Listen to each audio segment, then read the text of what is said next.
I'm going to make it tough on you, Stella, because I'm Okay. going to wander. I'm sorry. No problem. I'm sorry. Fortune cookie wisdom today. Anybody been here when I've done fortune cookie wisdom? 2 of you. Okay, it'll be new. Okay, let's start it, go back further. Who was here on Easter? 2 of you. No, 3, 4, 5. We don't know. That 5, was a long 6. time ago. It was a long time ago. It was a couple of weeks ago. Well, I'll have to catch the rest of you up that didn't hear the story. So I know some of you know this. Bear with us so we can get through the other people. This is a time for a demonstration before I go any further. A demonstration is when someone shares their experience of how prayer treatment, how positive thinking, how working the science of mind principles have benefited their lives. That's what a demonstration is. And we don't do enough of that here. We're going to have to change that. We need people getting up here telling us their great stories. And I have a great story. So, the great story started on April 4th. April 4th. Rick and I made this incredible decision to buy a new truck. Our little truck, we loved our little blue truck, but it just wasn't really big enough for what we were doing, and we purchased a bigger truck. We brought it home. We left the dealership in Clovis at 9 p.m. on that Wednesday night, and at 7:30 a.m. Thursday morning, a young lady pulled out of the road, out of a side street on our road, and just destroyed the truck.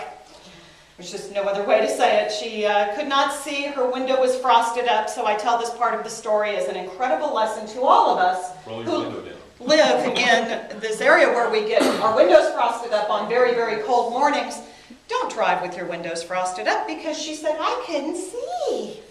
And no, she couldn't see, and she shouldn't have been doing that, and she pulled right out and just smashed the truck. Rick is okay. He was the only one in the truck. He'd already dropped Ricky at the bus stop. The young lady was okay because she hit him, and I told the story at Easter that if she would have pulled out a second earlier, Rick would have hit her, and it could have been a much more difficult situation. Yeah, he would have hit her right in the driver's door, and that would have been ugly. But none of that happened. So we went through a couple of weeks, and a lot of you who've heard the story have been coming to me saying, so what's going on? And I'm going, I don't know.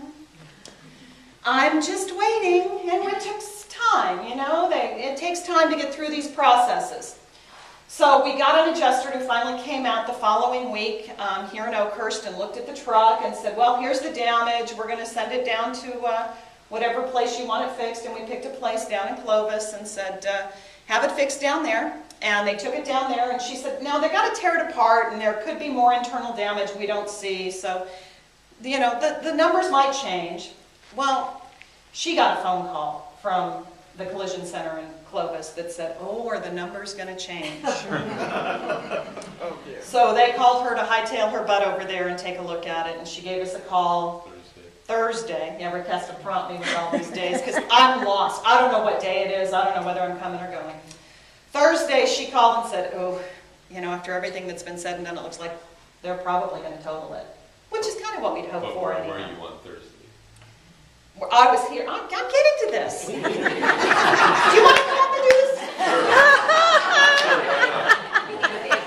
When she called on Thursday, I was in a meeting here with our practitioners of the future, with Lynn and Marilyn and Vivian, and Betty had joined us for the first hour, and we were here doing treatment work, and I had our future practitioners doing treatment work for this situation.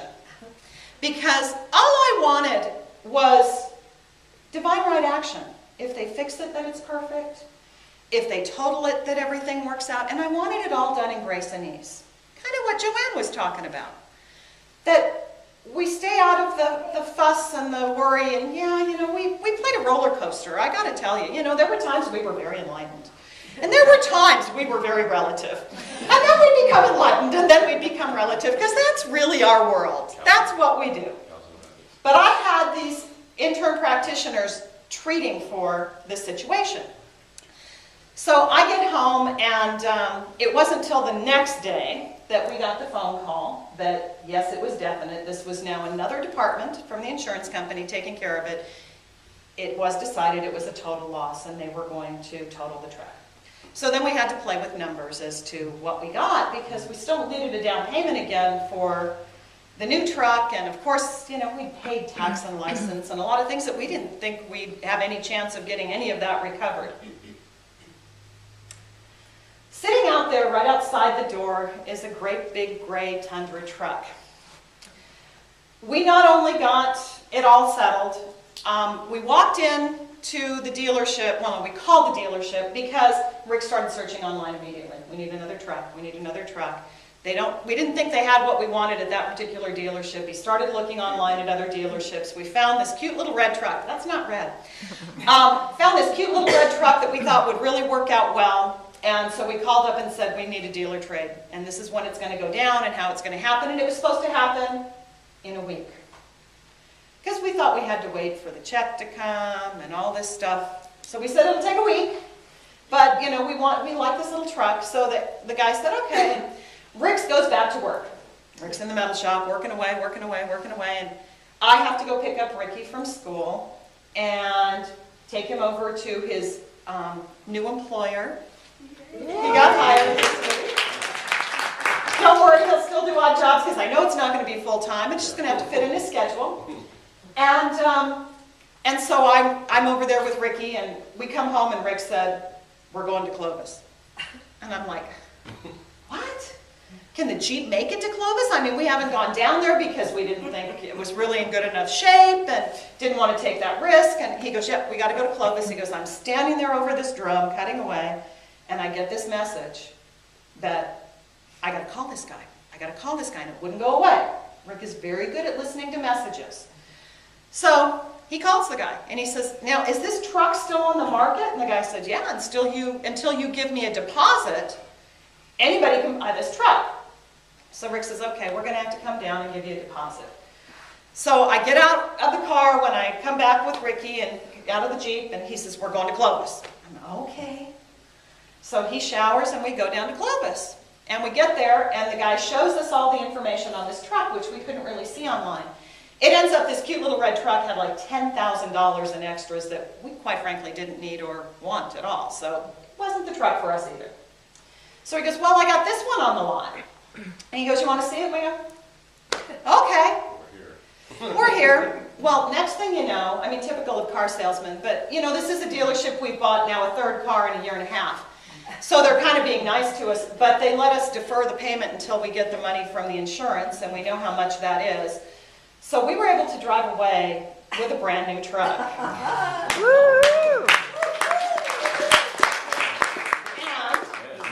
And the best part, the payment is $75 less a month. And the term of the loan is a year less than the other one. Because they were doing a big sale and deals on the 2012s. Guys, this is a miracle. And a blessing. And it's 0%. It's a 0% rate, interest rate.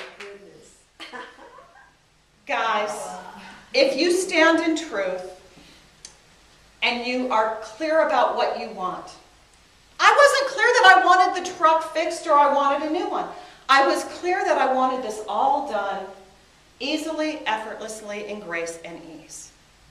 If you can stay out of what is supposed to happen and stay in truth, miracles happen. So Betty told me the other day, if anything goes wrong with me, I'm going to you for treatment. I said, no, you got to go to them. So don't forget to see our intern practitioners. Lynn? The phone call that he was told came before we all departed with each other. Yeah. Rick called and told me that we were still in the upstairs. Yeah, it was really fast, so it happened quickly. So that's my demonstration and my story, and I had to catch you all up on it and enlighten you with this wonderful message. So, there's more to come.